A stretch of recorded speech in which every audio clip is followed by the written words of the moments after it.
Bringing intimacy back. What does intimacy mean to you? In a world that feels more connected than ever, many people feel more disconnected than ever. It's time to reconnect. It's time to communicate. It's time to bring intimacy back. Bringing Intimacy Back, hosted by Dr. April Brown, the Doctor of Intimacy, co-hosted by Brittani Garcia and Thomas Lester. Intimacy is more than sex. It's connection. It's communication. It's relationship. Bringing intimacy back, where intimacy is real, creating deeper connections, one conversation at a time. Welcome to the Bringing Intimacy Back show, where intimacy is real. I'd like to welcome my two new co-hosts, Brittani and Tommy. How are you guys doing? Doing well. How are you? Yes, I'm doing fabulous. We're so excited about July 4th.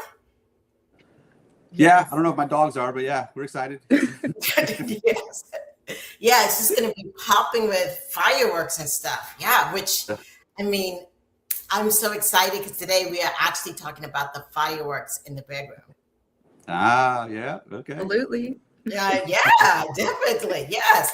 Our topic today is the secret to better sex. Gotcha. Yeah. Yeah.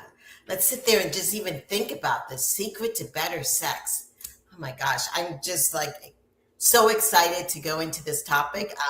Especially I was just thinking about today for me, it's actually my anniversary of saying yes to my husband.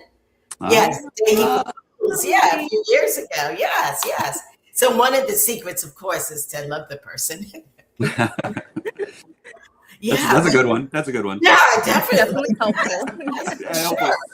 For sure, yeah. But so many people sometimes struggle with that intimacy, that physical sex part, you know? And one of the things that I just want to highlight, we do like a charity of the month every year. And one of the charities that we're doing this month is the Attachment and Trauma Network. It's a great charity because if you're really struggling with sex, and when I mean trauma, how can I put it? Sometimes you're engaged in it or you're even thinking about it and your body physically responds to it. I don't know if any of you guys read the book, The Body Keeps Score. Yeah.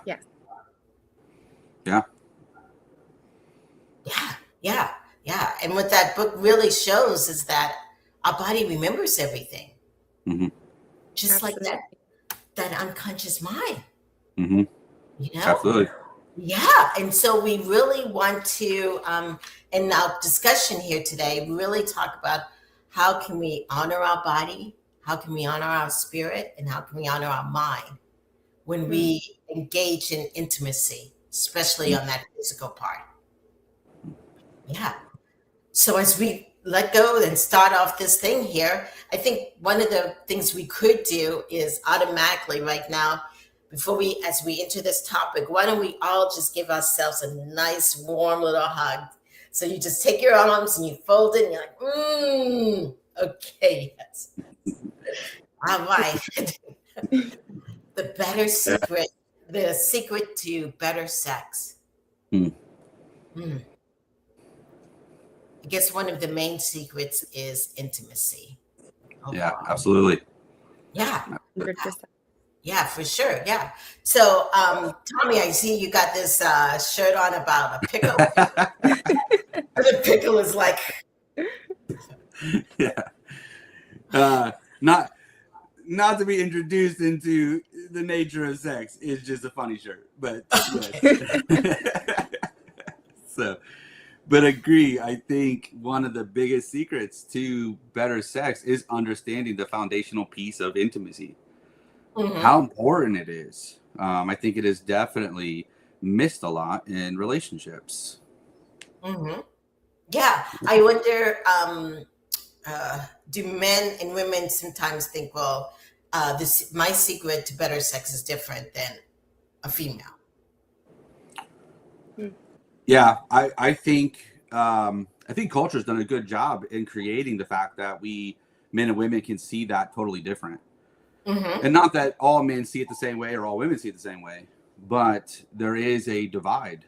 And I think that's where all of us as counselors, when we work with couples, sometimes that is the divide that we're working in, is that cultural aspect of what is the lens of how they see emotional intimacy, or the lack of seeing it or recognizing it, and trying to get them to see themselves, understand their feelings, and then be able to have a safe environment to share that, so they can have that connectional piece that they're both longing for.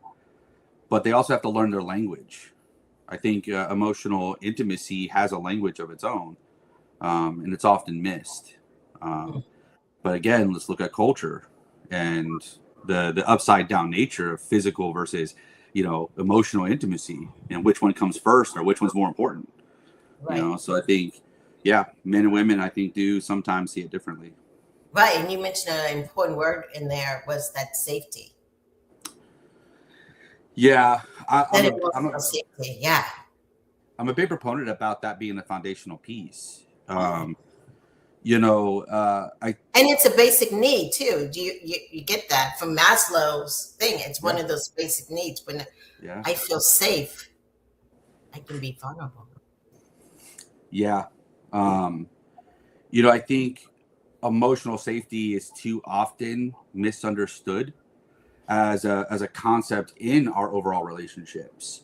In the fact that I think most people, especially when you're in that committed relationship or in a marriage, it comes down to the emotional safety being like, well, I can never hurt my spouse's feelings.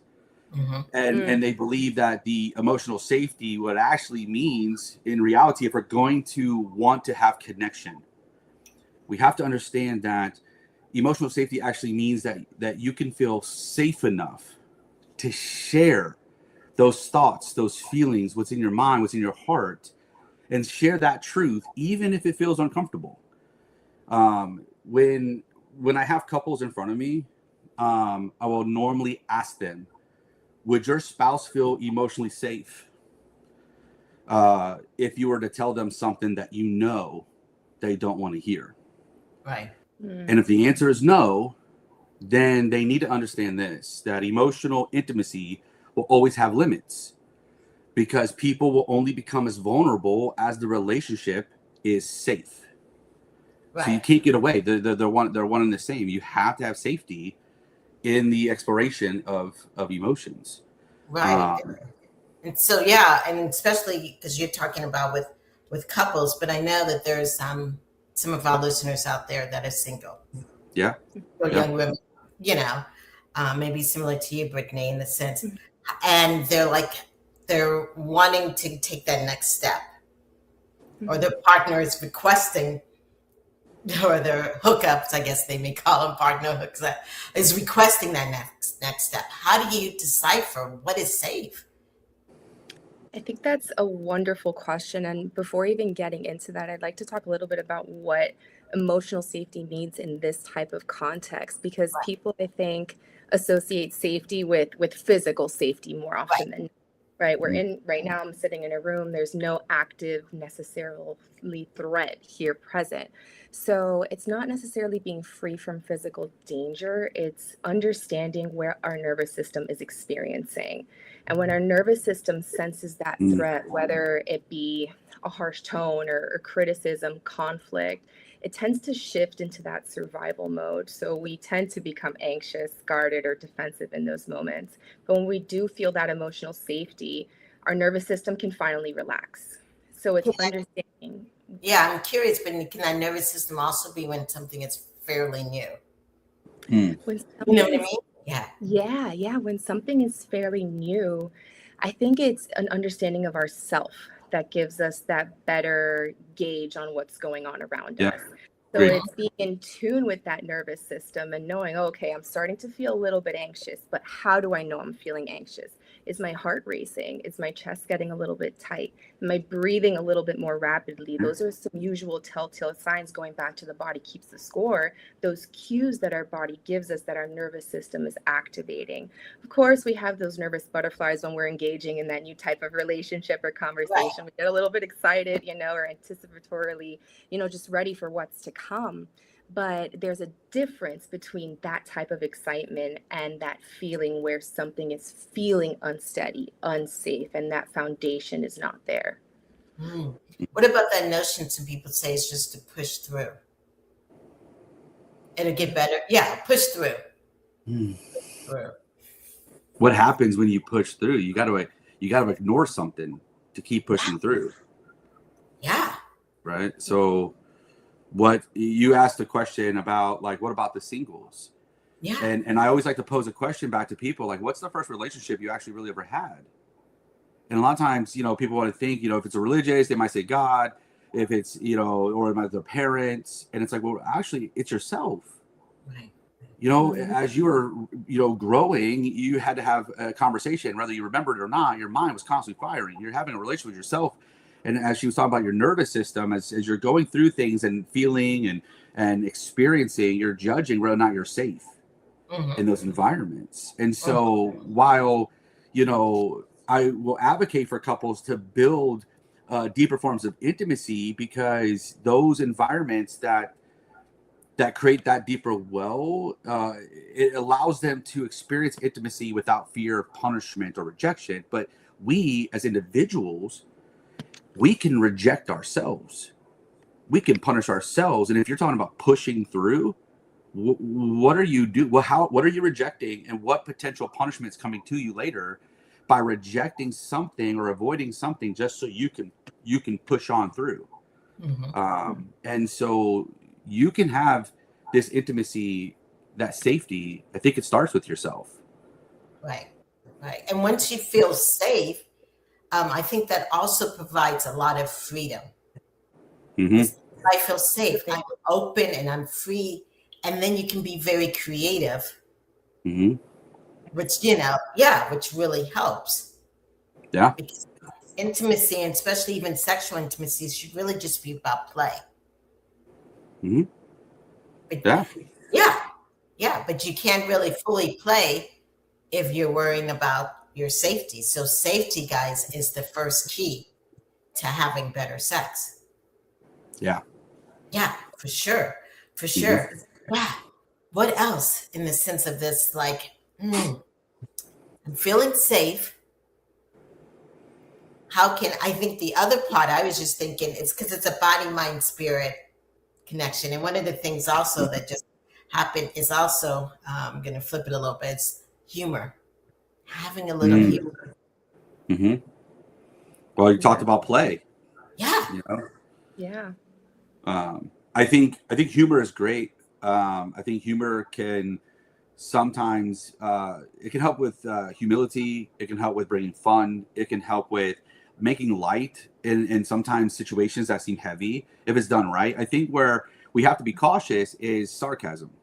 Right. You know, sometimes sarcasm can be a good sense of humor if it's received well, but I think sometimes people might hide behind that, and it causes more wounds, not just for the people around them, but for themselves, because then there also is rejection sometimes when that humor or sarcasm is not perceived well. Right. So there's balance, but I agree, humor is a wonderful tool to have, a skill to build in relationships. It's also a wonderful way too to break the ice when things get awkward. A lot of my clients know that we tend to utilize humor a lot in session, and I found that it's a very, very helpful tool in getting to that vulnerability piece. Because if we're able to call out things that are happening that might be a little bit silly or might be potentially perceived as awkward or just, oh my gosh, I don't want to talk about that. If we add in that humor aspect to it, it brings the lightness back into the room. And through that laughter, that's also forming that connection. That's also building that bond. That's establishing that trust and setting up that foundation for that safety to take place. Right. Definitely. Yeah. And you, Brittani, you just mentioned two important things about having better sex is communication and trust. Yes. Yeah. Very crucial aspects. Absolutely. Yeah. I mean, starting off with the whole communication part is being able to actually state your needs, to state what you're looking forward to, or what you're doing, and also being able to hear from your partner. Yeah. And some people, can I put it, thinking, oh, we should actually talk about stuff. Yeah. it, communication, I think, emotional intimacy is definitely a huge foundational piece to understand how to have, better sex, a better sex life, a healthier sexual life. But communication is also the lifeblood inside of this whole dynamic. And, how is someone to know what you need if you don't advocate, if you don't share? But again, it goes back to trust. If you've learned that vulnerability is danger, you have shared, you have tried, and you felt rejected or it didn't quite go right, then what happens is you start to formulate this idea that through proximity they'll just know. But I'm not a mind reader. I don't know what my wife is thinking as much as I wish I did, but I need her to advocate to me so that way I have the opportunity to build safety, to show that I can affirm her feelings and that I can grow. Because that's the other misconception too, is that communication isn't always just one-sided. By refusing communication, sometimes think of it this way: as couples, how selfish do we have to be to not share with my spouse what might be ailing me, affecting me, for them to understand and either A, educate me, or B, share with me some insight so we can grow together. And yet, if I don't share, what happens? We have couples in front of us, right, that point fingers, and there's the assumptions. And that assumption, those kill. It just eats away at that foundational piece of safety and intimacy. Right. And a good example of that, I was just thinking, is if a partner brings in an eye mask for better sex, okay? Because when you shut down one sense, all the other senses are, you can feel them more. They're more exaggerated. So if you shut down your eyes, you can smell more, taste more, feel more, whatever. Yeah. They bring in this mask, okay? And for some people, that'd be like, oh, that's fun. For others, you may be like, oh, God, if I close my eyes, I can't stay present. I don't feel safe, Yeah. But you won't really know unless you communicate, whether you say, hey, well, let's try it. And if it doesn't work, if you, feel uncomfortable. Yeah. Yeah. Yeah, it's a concept that we just can't stress it enough. We can't overlook it. You need it. So, communicate. It's like location. Like if you want things to improve, we have to build an environment where you can share things without the fear of the punishment or the rejection, but that you can be heard, you can be validated. And I would challenge any couple that has never tried it to try it. Simple questions like, hey, what's been heavy for you lately? What burdens can I maybe take off your shoulders? Or what thoughts have you had? Just sit without trying to fix it, without trying to solve it, without doing anything other than just being present. Right. And see how the connection, doing just that, how much connected you start to feel. Exactly. And then take that into the bedroom. Right. As things, foreplay, sex, all that. That's also communicating. Yeah. Communicate likes and needs and where things feel good and what doesn't. So that way you can always improve. Things do not have to stay the same old. Exactly. And I like how you said take it in the bedroom, or, if you have other rooms, you can take it there. On the couch, in the car, whatever the case may be. But it's also, like you said, it's having that communication. Like, do I like the lights on? Do I like the lights off? You want a massage? I don't. Yeah, I like soft touches, hard touches. Yeah, that's the way of how to make sex better. And sometimes, with newer couples and young people, that's challenging because they're like, oh my gosh, I don't know if I can say these things. I don't know if you've experienced, Brittani, but some female feel like if I say I like X or Y, then I may be seen as someone who sleeps around or has other, things just because I'm stating my needs. Yeah, absolutely. I've definitely seen that in a lot of, my own personal relationships with some of my girlfriends and within my client dynamics as well, that there definitely is that stigma within our society of you don't want to be labeled as such. And I think Tommy and I were having a conversation about this the other day, that it's interesting, the discrepancies between women and men in society, where men, they're seen as this stud, this stallion, this macho guy. If they, the body count is something that I hear a lot. What's your body count? What's your body count? It's a conversation had many a times when I was a school counselor, that was often talked about in the schools as well, at that high school level, and that was almost seen as like a status symbol, that, oh, I'm very experienced, I know what I'm doing, kind of thing. But it's interesting because the male side of things, that high body count is associated with that high status symbol. But for women, it's more frowned upon, right? So women are supposed to have that lower body count. You're supposed to stay pie. You're just supposed to stay nice and pure for your future husband and all of these things. And I think that those messages are just very convoluted and tricky to work with, especially for younger individuals as they're coming into that age where sex is a topic that has to be discussed, right? We're going through puberty. There's so many changes going on within our body, and that's creating hormones to go off the charts, and things are just acting weird, and there's hair growing in places that you didn't know hair could grow, and having all of these realizations. So it truly comes down to, again, I think that communication piece and just being open with ourselves. And what do we value, right? If somebody values, not being as promiscuous and maybe withstanding for themselves until marriage, absolutely do you. That's a beautiful thing. If somebody wants to enjoy themselves a little bit more and have more of that play and that intimacy, that's okay too. All within the boundaries of safety, though, and that communication. So it's knowing yourself, knowing your values, and knowing how to communicate that to whatever partner you are with, and to yourself. Most importantly, like Tommy, you were saying, that relationship with the self is the first one we have. We have to cultivate it. We have to take care of it. We come into this world by ourselves and we leave this world by ourselves. So we're our longest relationship. Exactly. If we don't work on us or help ourselves, it's kind of like, oh, what do I do here? So getting in tune with ourselves and that vulnerability, practicing it with ourselves first and foremost, is, I think, a beautiful doorway into that world of being able to share that with somebody else, whether that be with friendships or with family members or an intimate partner. Right, exactly. Yeah. And you've made up two interesting points. One is the body count.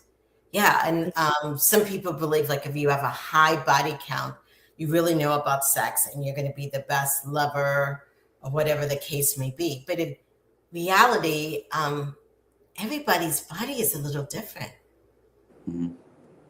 Yeah. And so as a male or a female, you think like, oh, I've been with so many such and such. Yeah, but that next person body is different than all of those others. I mean, it may look like they have the same, breasts or other body parts, but we respond differently. So I'm not, a believer that the more numbers you have makes you going to be a better XYZ, because it's really, really about the connection. Second point that you made was fabulous also, is, since Tommy, as you started this off, it's about ourselves. We have to know what pleases us. Yeah, so we can talk about it with our partner and that kind of stuff. And if you don't know, as a young person, or, when you're starting the dating world, there's a great book, Come As You Are, which is a great book by Susan Nagroski. I think it's something like that. And She Comes First is the male version of it. But it also teaches us about learning our own body. What feels good. Yeah, because it's that,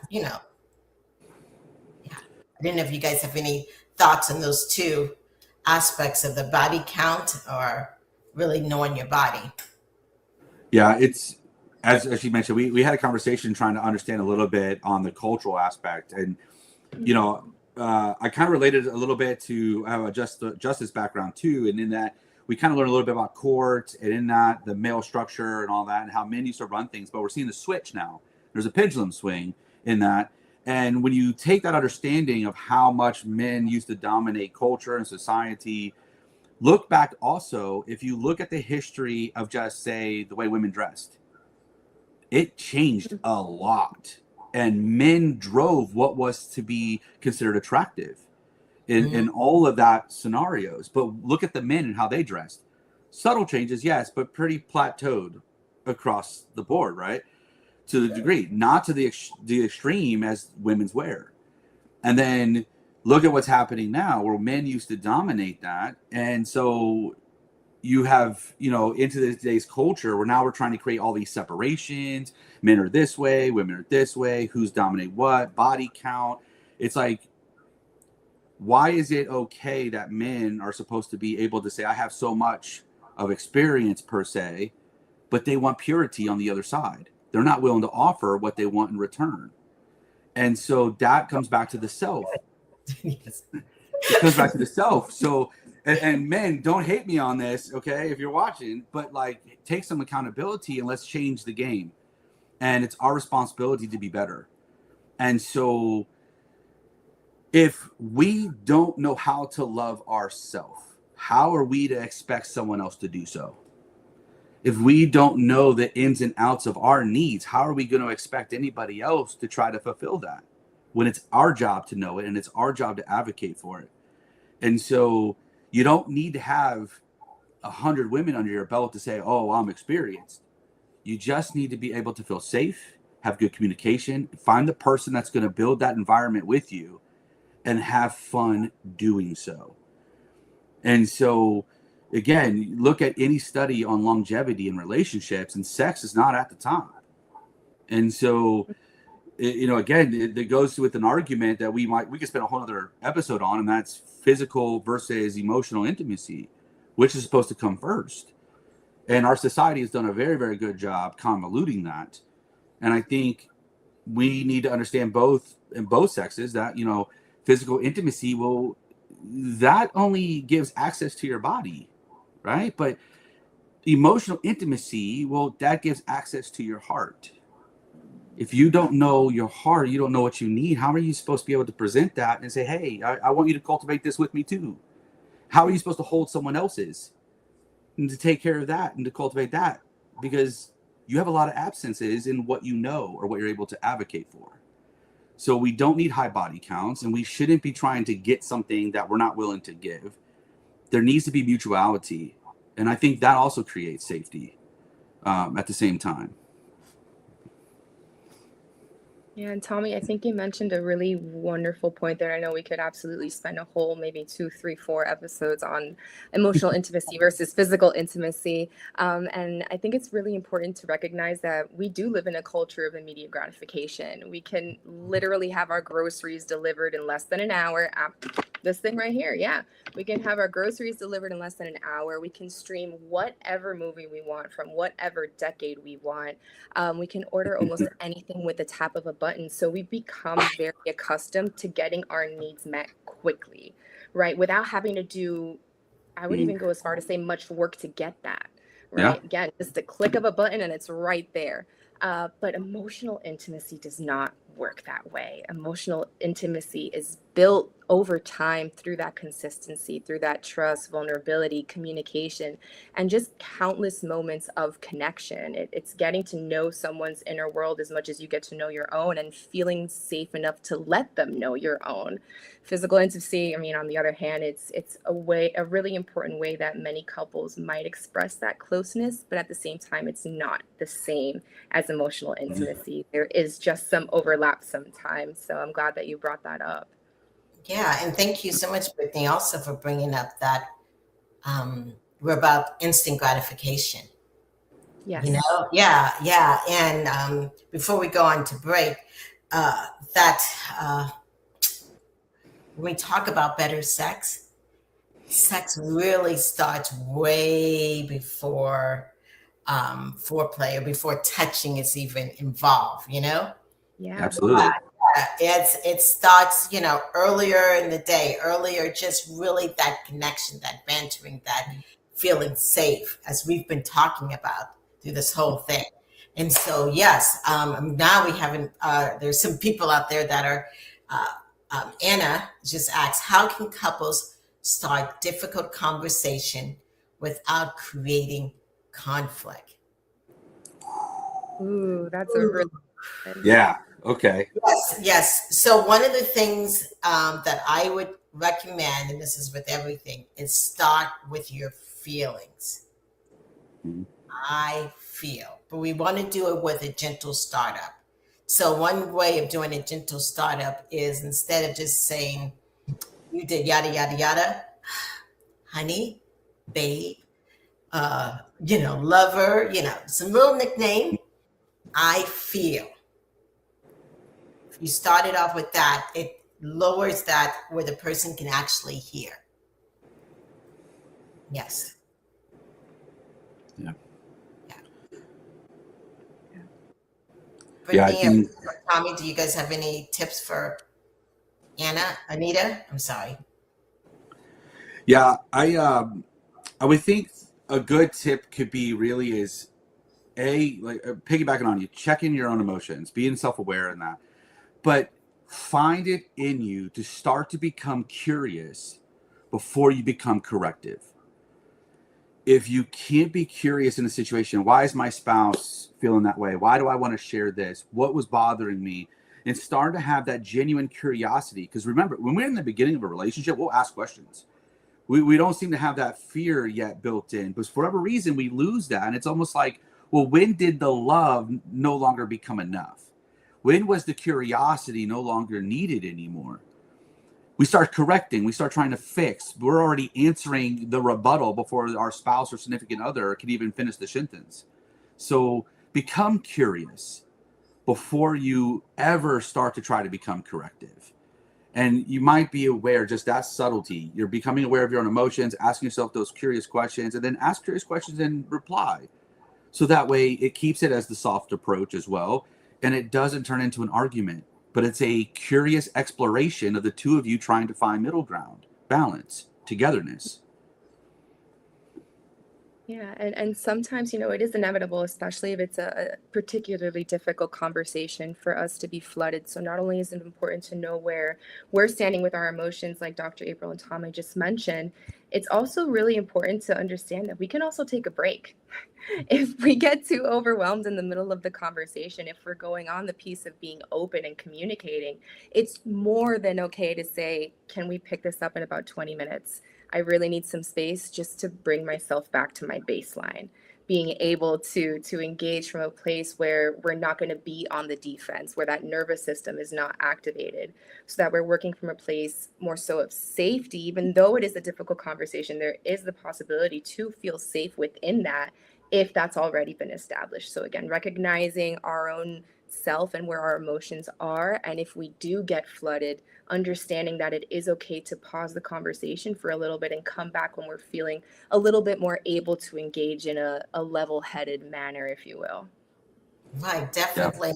I want to thank Kelly Grant and Olivia definitely for saying hello and welcome aboard, but also kind of just what you're going on to go with Russell, and how can someone express their needs without feeling guilty?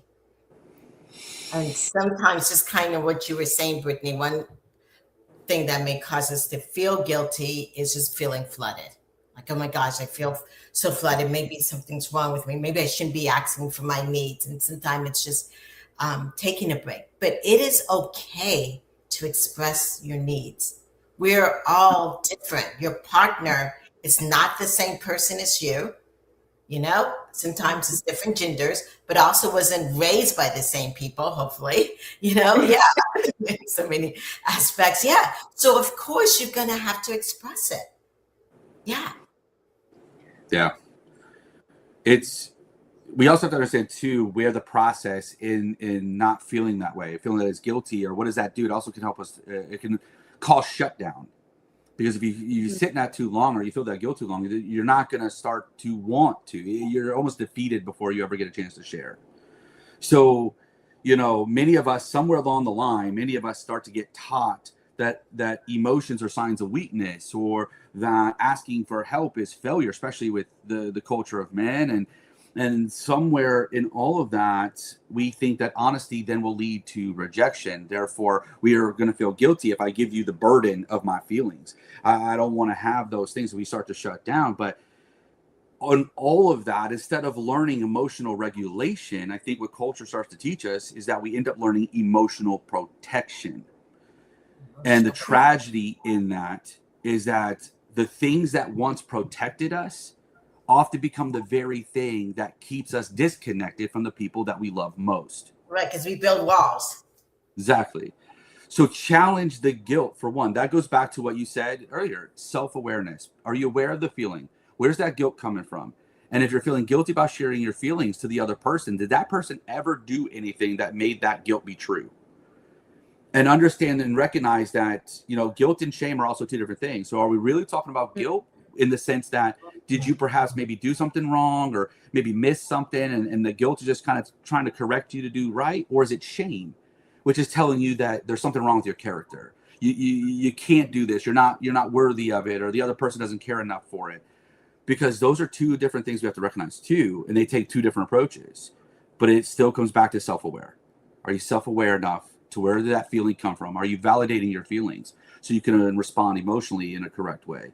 Are you looking inside first, becoming curious and not corrective?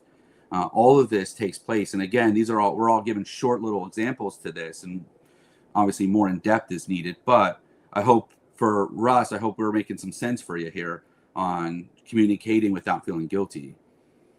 Right. And I just wanted to say off of that, when you realize that guilt is maybe from somebody else, that means you've kind of even left the scene. Do you understand what I'm saying? That your body's there, but you're feeling guilty because of some other prior thing. And we talked earlier about organization that helps with trauma, because sometimes these things are coming from trauma. So like you said, it's really good to say, is it this person that's in front of me that's saying this stuff that's making me feel this way? Or is it from something else? Because as we said earlier, our body keeps score. Our body remembers everything.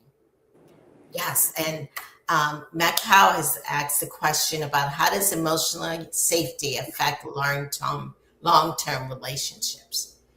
And long-term relationships, I know one of the things is also being able, when we mess up, to say, I'm sorry. So things don't build up. Yeah. Absolutely. Sick, man. Yeah. I think to challenge the understanding of conflict too in communication. If you only view conflict as a negative, it's bad, it's destroys, whatever, then you're also going to have that hesitation to share things that may perceive to be conflict. But if you see conflict as just, well, it just means that we're seeing something different. That means we can grow together. We can learn. It's an exploratory thing. It can be good. Then you're more in depth to want to engage in that and find resolution. It's not conflict for conflict's sake anymore. You're finding resolution, which goes to what you also said. You're ending things quick, but together. And you're able to move on and enjoy the rest of life instead of the constant rebuttalings that cycle over a period of time, because conflict is being avoided. Mm-hmm. And like you say, conflict doesn't mean it's going to be conflict is okay. Yeah, but it's communicating. It's talking about it. Definitely, for sure.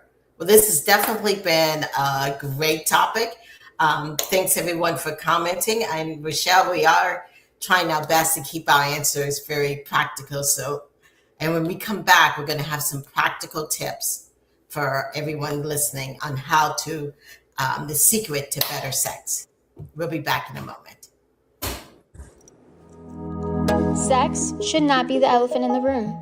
The fourth ebook of the Improving Intimacy book series, From Bringing Intimacy Back, It's All About Sex, helps you navigate every which way you can tend to your sex life. Pulling out all the stops, dive into the central read about sex toys, silky linens, and date nights.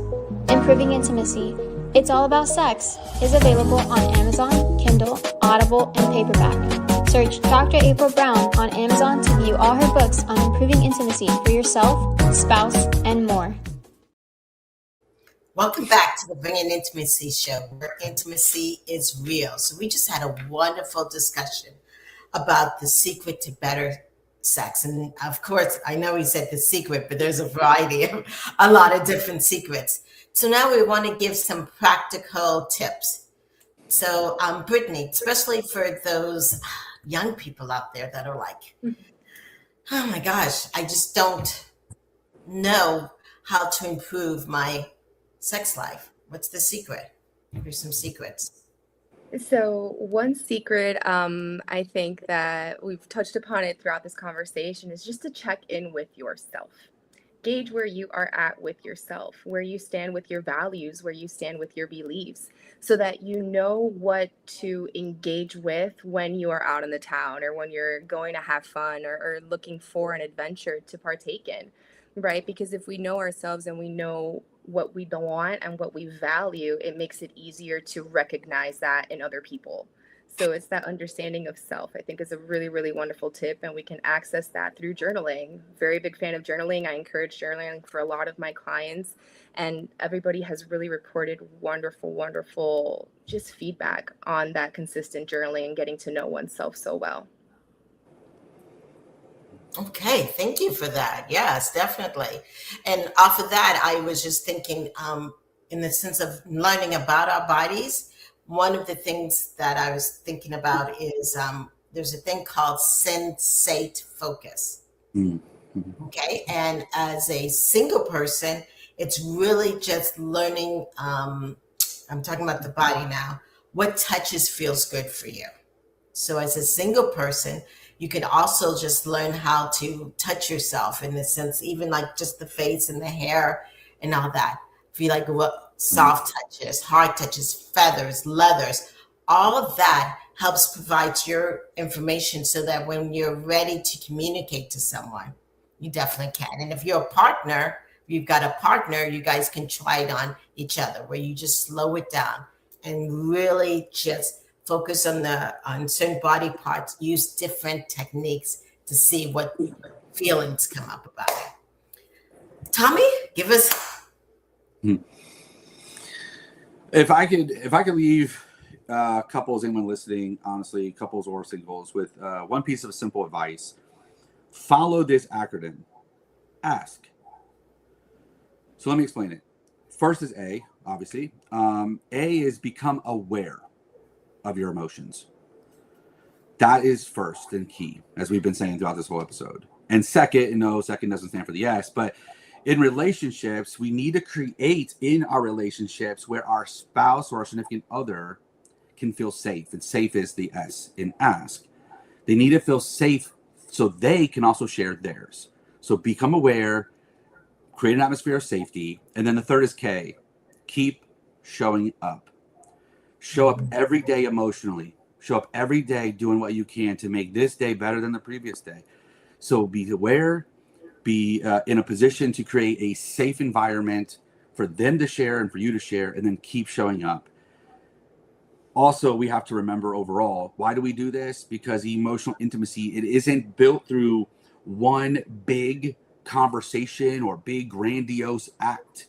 It's built through thousands of small moments where two people choose, and that's a big thing too. They choose to stop hiding, and they choose then to start understanding each other. And you can do that simply by asking. Oh, I love that. Yes, definitely. And we're in a series of emotional intimacy. So we're going to keep showing up and talking about it. Tommy, tell us what's going to happen the next 2 weeks. What's our next episode? So July 16th, we're continuing to follow the acronym emotional intimacy. So that means next week or next episode, which is July 16th, it's on M, modern relationships and parental issues and wounds. After that, on July 30th, we're going into O, and that is we're going to talk about oversharing, online attention, and emotional cheating. So we got 2 dynamic episodes coming up. Yes, definitely. And we introduced 2 weeks ago what emotional intimacy is about. So please check that out and follow us on Instagram, TikTok, and YouTube, of course. And we will see you guys in 2 weeks. Thank you, Brittani, and thank you, Tommy, for this lovely discussion. And we will see you guys in 2 weeks. This has been the Bringing Intimacy Back Show. See you all in 2 weeks. Bye. Thank you for joining us for today's episode of Bringing Intimacy Back, where intimacy is real. To continue the conversation, visit us at bringingintimacyback.com and connect with us on Facebook, LinkedIn, Instagram, X, YouTube, and your favorite podcast platforms. Looking to deepen your relationships even further? Check out Dr. April Brown's Improving Intimacy book series, now available on Amazon and Kindle, including the newest edition, Open Hearts, Strong Bonds. Be sure to join us again next Thursday at 1 p.m. Eastern Standard Time for another meaningful conversation about relationships, connection, communication, and intimacy. And don't forget to follow, subscribe, share, and leave a review to help us bring intimacy back to even more people. Until next time, keep building deeper connections, one conversation at a time.